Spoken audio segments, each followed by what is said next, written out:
네, 여러분 안녕하십니까. 애널리스트 평경장입니다. 블랙락 ETF와 스테이블 코인의 입지 변동 이후에 비트코인은 신고점을 갱신했고요. 저는 오늘도 차트 분석을 하게 되었습니다.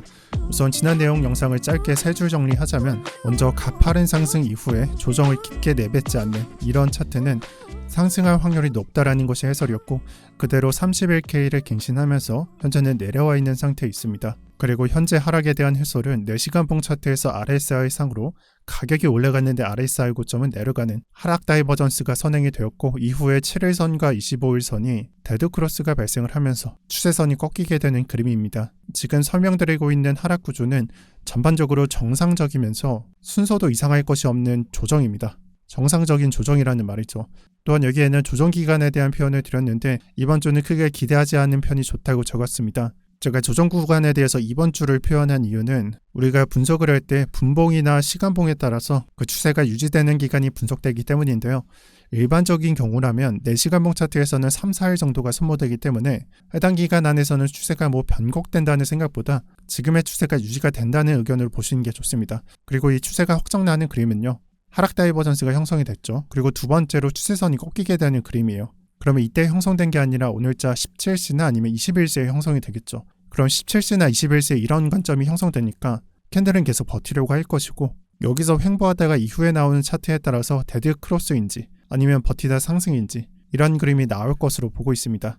그렇다면 하락이라는 추세를 가정하고 이 하락 추세가 나오는 장에서요, 우리가 해야 되는 것은 어떠한 것들이 있을까?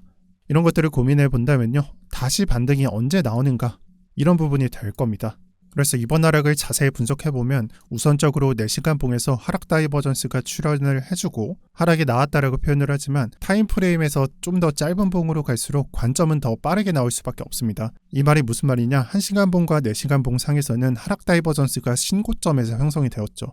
그럼 우리가 하락 관점은 여기서 얻을 수 있었지만 1시간 봉보다 짧은 30분 봉, 보다 더 짧은 15분 봉 차트를 보게 되면은 신고점에서 형성된다라기보다 그 직전의 고점에서 형성이 된 걸 볼 수가 있습니다.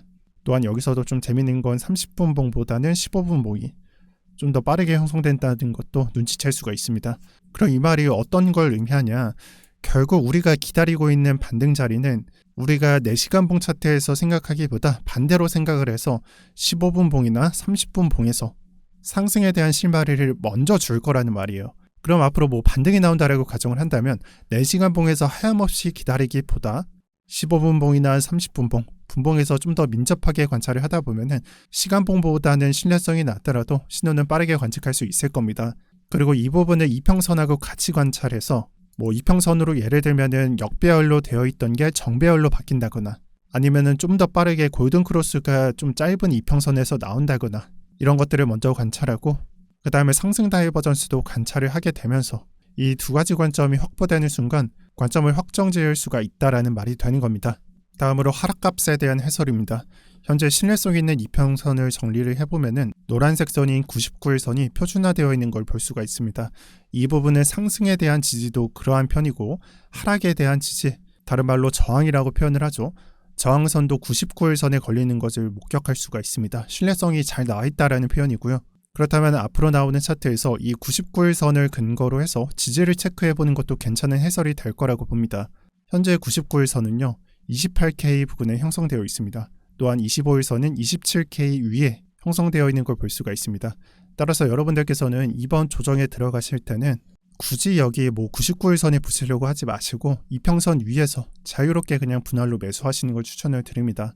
여러분들께서 그냥 가격을 보시면 아시겠지만 가격적으로도 그렇게 차이가 많이 나지 않습니다. 그리고 25일선에 대한 해설은 좀 부족한데, 25일선은 단순히 이 상승분을 체크를 해봤을 때 38%, 62%, 62%의 되돌림 구간이라는 점을 참고를 해주시고요.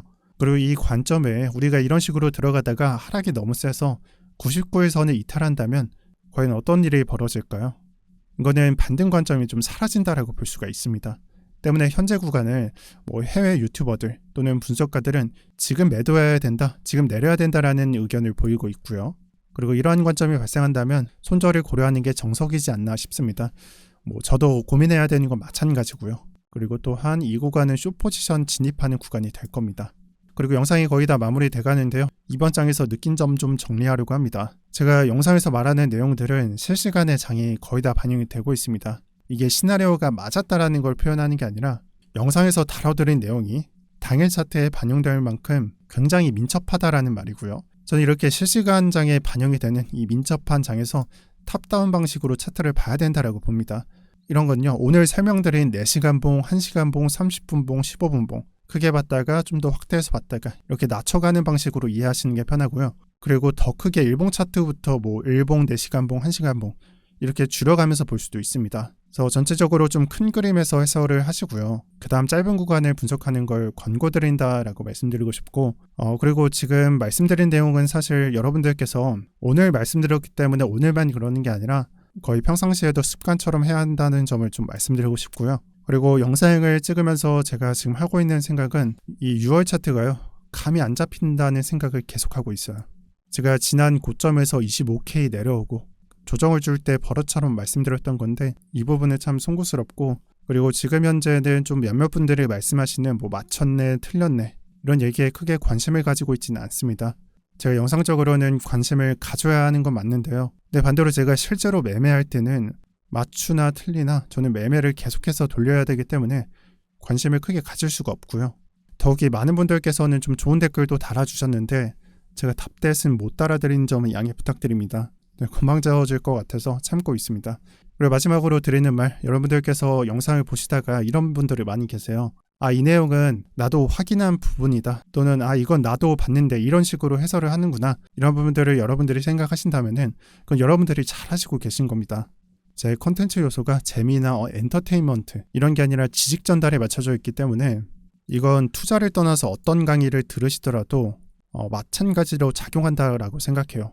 만약 어떤 특정 분야에서 내가 잘하고 있다면 특정 강의가 뭐 고액이든지 소액이든지 간에 그 강의는 이미 여러분들께서 알고 있는 내용일 겁니다. 그리고 강의를 들을 때도 뭐 참신한 걸 배운다라기보다는 지식을 컨펌하거나 아니면 다른 해석을 알아가는 과정이다라고 저는 생각을 합니다. 그렇지만 이 반대, 전혀 이런 생각을 해보시지 않으셨다면 조금은 집중해야 하지 않을까라고 말씀드리고 싶네요.